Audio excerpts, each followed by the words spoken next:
Hello everyone, welcome back to my channel. आज हम लोग एक क्वेश्चन सॉल्व करेंगे। जैसे कि क्वेश्चन जो आपको यहाँ पे ऑलरेडी विजुअलाइज हो रहा है यहाँ पे, ठीक है, स्क्रीन पे।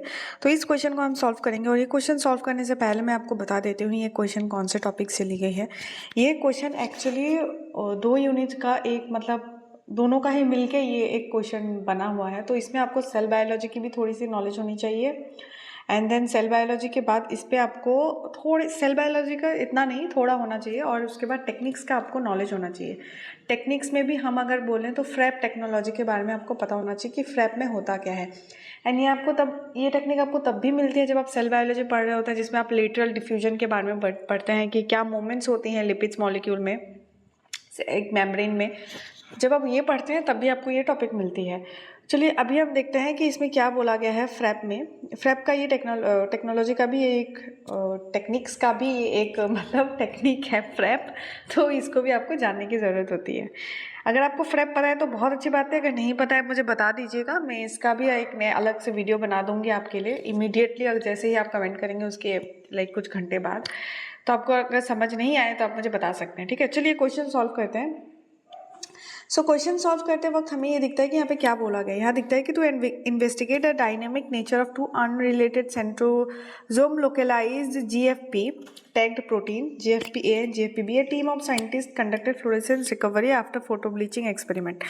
ठीक है, तो इसमें क्या गया है, GFP टैग्ड प्रोटीन्स है, 2 GFP है, फ्लोरेसेंस कोई मॉलिक्यूल है GFP-A और GFP-B, 2 टाइप का GFP मॉलिक्यूल है, ठीक है। GFP एक A है और GFP-B है, ये दोनों फ्लोरेसेंस प्रोवाइड करती है, ठीक है। और ये दोनों सेंट्रोसोम में प्रेजेंट है। अब उसमें बोला गया है कि एक साइंटिस्ट ने क्या किया, फ्रैप टेक्निक एक्सपेरिमेंट उन्होंने कंडक्ट किया ये 2 फ्लोरेसेंस मॉलिक्यूल को लेके, ठीक है। उसके बाद जब उन्होंने एक्सपेरिमेंट किया उसके बाद उनको ये ग्राफ मिला। इसमें हम देख सकते हैं कि यहाँ पे इंटेंसिटी बताई गई है वाई एक्सिस में और यहाँ पे टाइम आफ्टर फोटो ब्लीच बताई गई है, पोस्ट फोटो ब्लीच, ठीक है। तो इसमें ये बताई गई कि पहला जो है ये जो GFP-A है ना, ये नॉर्मलाइज होने के लिए इसमें टाइम लग रहा है, कम टाइम मतलब टाइम लग रहा है, वो जल्दी वो नॉर्मल नहीं हो पा रहा है। और GFP-B जो है वो बहुत जल्दी नॉर्मल हो रहा है। तो इसमें हमें ये बताया गया है कि क्या हो रहा है, यहाँ पे सीन क्या है। हमें इस ग्राफ को देख के यहाँ पे कंक्लूजन निकालनी है। यहाँ पे 4 स्टेटमेंट दी गई है, उन्हीं 4 को लेकर यहाँ के कुछ अलग अलग कॉम्बिनेशन दी गए हैं, इसी में से हमको एक चूज करना है। देखिए अगर आपको फ्रैप पता है तो आप सॉल्व कर रहे होंगे, अगर आपको फ्रैप नहीं पता तो आपको नहीं पता होगा। तो फिर मैं सोच रही हूँ इसको थोड़ा सा एक्सप्लेन भी कर दूँ आपके लिए कि व्हाट इज़ फ्रैप। तो फॉर एग्जांपल मैं आपको बताती हूँ कि सपोज ये एक मेम्ब्रेन है और ये मेम्ब्रेन को इधर साइड से देखेंगे तो ये कुछ ऐसा दिखेगा, रेक्टेंगुलर सा। तो इसको हम अभी अगर ऊपर से देखेंगे तो ये सपोज ऐसा दिख रहा है, ठीक है। ये मेम्ब्रेन है और यहाँ पे पूरा मेम्ब्रेन में यहाँ लिपिड मॉलिक्यूल्स भरे हुए हैं, लिपिड लाइक, ठीक है, प्रोटीन लिपिड मॉलिक्यूल्स भरे हुए हैं। फिर उसके बाद हमने देखा कि अगर हम इस मेम्ब्रेन पे ना, हमें कैसे पता चलेगा कि लिपिड मॉलिक्यूल्स मोबाइल है कि नहीं, नेचर में वो जल्दी से इधर उधर मूव कर सकते हैं कि नहीं, फ्लूइड है कि नहीं, ठीक है, फ्लूइड है कि रिजिड है। हमें कैसे पता चलता है कि जो सेल मेम्ब्रेन होती है वो फ्लूइडिक मीन नेचर होती है और वो डायनामिक होती है, ये हमें कैसे पता चलता है, वो फ्रैप के थ्रू ही थोड़ा सा पता चलता है हमें, ठीक है। तो इसमें हमने देखा कि यहाँ पे बहुत सारे लिपिड मॉलिक्यूल्स है। अब हमें ये कैसे पता कि ये एक ही जगह पे है या फिर ये मूव कर रही है, ये पता करने के लिए हमने फ्रैप टेक्निक की थी, जिसमें कि हमने ये एक पोर्शन पे ना, इस एक पोर्शन पे हमने यहाँ पे फोटो ब्लीच कर दी थी, मतलब लाइट के थ्रू यहाँ पे हमने ब्लीचिंग कर दी थी एकदम स्ट्रॉन्ग लाइट पे। तो जब हमने यहाँ पे ब्लीचिंग कर दी ना, ब्लीच से क्या होता है, इसका कलर वलर उड़ जाता है, तो आपको पता होगा ब्लीचिंग से क्या होता है। सो फिर उसके बाद क्या होता है, ब्लीच से ना ये पहले सपोज हमने ये पूरे एरिया को स्टडी किया, फिर यहाँ पे हमने ब्लीच कर दिया। सो विद टाइम क्या हो जाता है, ये ब्लीच विद टाइम क्या किया, अगर देखिए अगर ये जहाँ पे ब्लीचिंग वाला एरिया है ना, यहाँ पे भी लिपिड मॉलिक्यूल्स है, राइट, यहाँ पे भी लिपिड मॉलिक्यूल्स है और यहाँ जहाँ अनब्लीच्ड एरिया है यहाँ पे भी लिपिड मॉलिक्यूल्स है। तो अगर हम स्टडी करेंगे ना, इसको जब टेस्ट करेंगे तो हमें दिखेगा कि ये जो पोर्शन है ये तो ब्लीच वाला एरिया पे है, तो यहाँ पे हमें कुछ भी लाइट वाइट कुछ नहीं दिखने वाला, यहाँ सिर्फ एक ब्लैक कलर का धब्बा जैसा दिखेगा, ठीक है। लेकिन हमने देखा कि बाहर वाला जो एरिया है ना, बाहर वाला एरिया पे क्या होगा, थोड़ा थोड़ा लाइट दिख रहा है, चीज़ें थोड़ी लाइट होगी, जैसे कि यहाँ मैंने आपको व्हाइट कलर में दिखा दिया है, तो चीज़ें थोड़ी लाइट होगी और अंदर वाले में एकदम डार्क होगा। सो विद टाइम क्या हो जाएगा कि अगर ब्लीच हुई यहाँ पे, अगर मैंने यहाँ पे 2 बजे को अगर मैंने ब्लीचिंग की, तो हम देखते हैं कि 4 बजे तक ना इसका सिनेरियो कुछ ऐसा होने वाला है। 4 बजे सपोज ये एक सेल है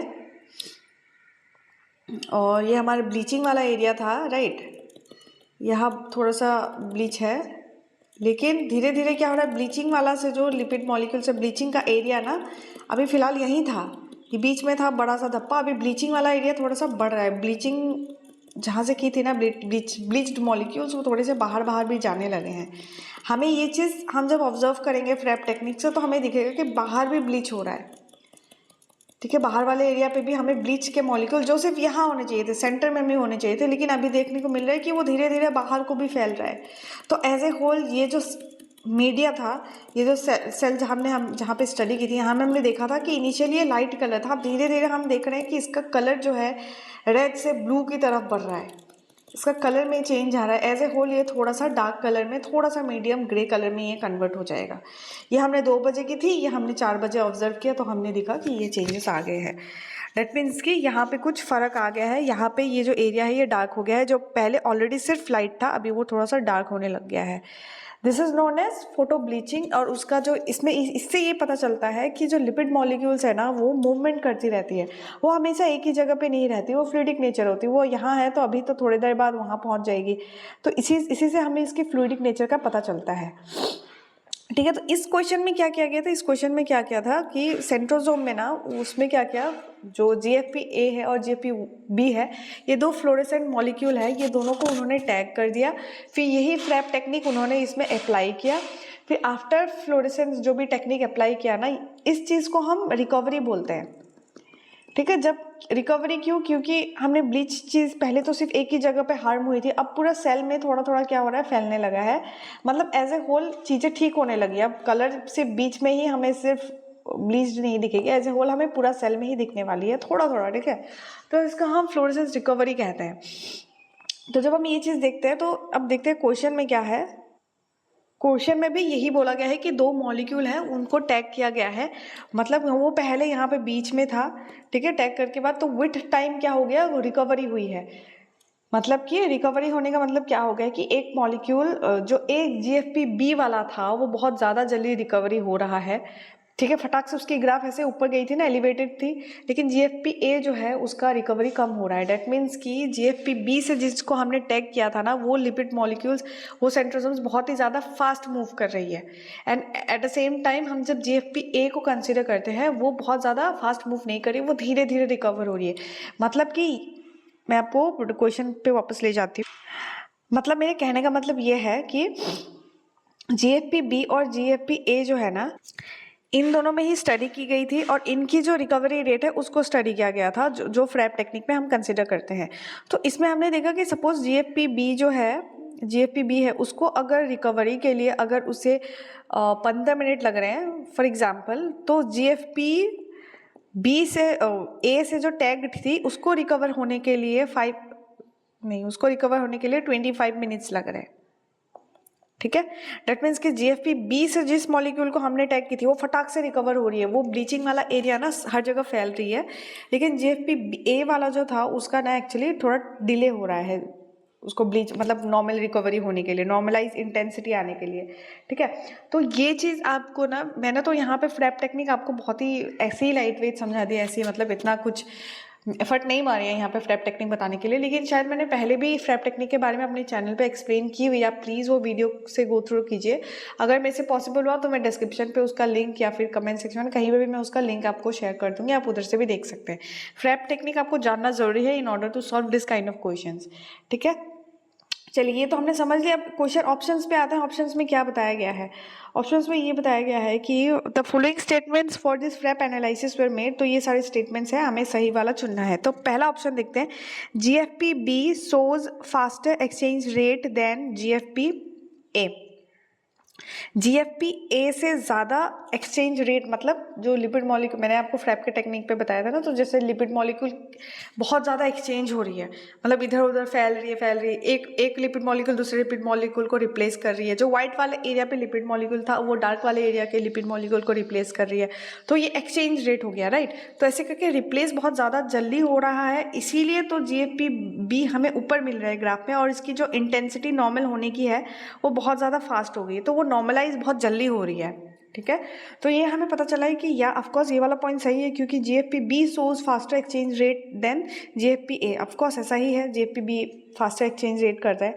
फिर ऑप्शन बी देखते हैं, GFP-A shows faster exchange rate than GFP-B, of course ये नहीं होगा क्योंकि हमारा ऑप्शन ए सही हो गया है। GFP-A फास्टर एक्सचेंज रेट नहीं शो कर रही है, इसीलिए इसकी जो नॉर्मल होने की इंटेंसिटी है ना वो धीरे से बढ़ रही है, वो इतने फास्ट नहीं बढ़ रही है, ठीक है, वो नॉर्मल नहीं हो पा रही है इतना ज़्यादा जल्दी एज कम्पेयर टू GFP-B। अब उसके बाद देखते हैं सी में देखते हैं कि GFP-A has more immobile fraction than GFP-B। देखिए, अब इमोबाइल और मोबाइल का आपको पता होगा, इमोबाइल मतलब वो होती है जो चीज़ें मूव नहीं कर सकती, वो बहुत ही ज़्यादा स्टिफ होती हैं, एंड मोबाइल वो फेज होती है जो बहुत ही ज़्यादा फ्लेक्सिबल होती है, वो स्टिफ नहीं होती, फ्लूइडिक नेचर होती है, ठीक है। तो इसमें बोला गया है GFP-A जो है, GFP-A इसके पास इमोबाइल फ्रैक्शन, जो अनमूवेबल वाला जो फ्रैक्शन है ना वो, ठीक है, वो ज़्यादा है देन GFP-B से ज़्यादा इस पे मूव नहीं होना वाला फ्रैक्शन है। अभी हमें कैसे पता चला कि ऑफकोर्स इसमें इमोबाइल फ्रैक्शन ज़्यादा है, क्यों, इसीलिए तो अगर मोबाइल फ्रैक्शन ज़्यादा होता तो GFP-B से ऊपर होता, लेकिन ऐसा नहीं है, ठीक है। यहाँ पे क्या हो गया, जो इमोबाइल फ्रैक्शन है GFP-A का कम है, ज़्यादा है, इसीलिए ये क्या कर रहा है, GFP-B से वो नीचे आ रहा है। इमोबाइल फ्रैक्शन ज़्यादा होने का मतलब क्या हो रहा है, वो मूव नहीं कर पा रहा है, वो एक्सचेंज नहीं हो पा रहा, वो रिप्लेस नहीं हो पा रहा, वो एक ही जगह बैठा हुआ है चुपचाप। अगर हमने यहाँ पे ब्लीच कर दी तो यहीं पे ब्लीचिंग होकर बैठा हुआ है, वो मूव करने का नाम ही नहीं ले रहा, ठीक है। तो इसमें बोला गया है GFP-A has more immobile fraction than GFP-B, of course ऐसा है, मोबाइल कम है, इमोबाइल ज़्यादा है, इसीलिए वो एक जगह पे है, तो ये हमने सी ऑप्शन देख ली, ये करेक्ट है। डी ऑप्शन देखते हैं, GFP-B has more immobile fraction than GFP-B, of course ऐसा नहीं है क्योंकि हमारा सी ऑप्शन करेक्ट हो गया है, ठीक है। GFP-B में हमें मोबाइल फ्रैक्शन, अगर ये मोबाइल फ्रैक्शन होता, मोबाइल फ्रैक्शन लिखा होता इधर इमोबाइल की जगह, तो ये वाला पॉइंट भी सही हो जाता, डी वाला, ठीक है। तो चलिए देखिए, इस हिसाब से हमारा ए ऑप्शन और सी ऑप्शन आ रहा है, तो हम देखते हैं कि वो ए वाला ऑप्शन पे हमें दिख रहा है ANC, तो इसीलिए ऑप्शन ANC वाला जो है ऑप्शन ए इस क्वेश्चन का करेक्ट हो जाता है। एंड आई जस्ट होप आपको ये क्वेश्चन समझ आई है, अगर नहीं आई है, अगर फ्रैप टेक्निक, क्योंकि मैंने यहाँ पे बहुत ही ऐसे ही लाइटली समझा दिया है, किसी को समझ में नहीं भी आ सकती है, प्रायर नॉलेज होना ज़रूरी है। अगर नहीं पता है तो आप मेरा वीडियोस देख सकते हैं, आप ये नहीं बोले कि मेरा ही वीडियो देखें, आप किसी और का भी देख सकते हैं, ये जस्ट आपको फ्रैप टेक्निक को समझना चाहिए, क्लियर होना चाहिए, ठीक है।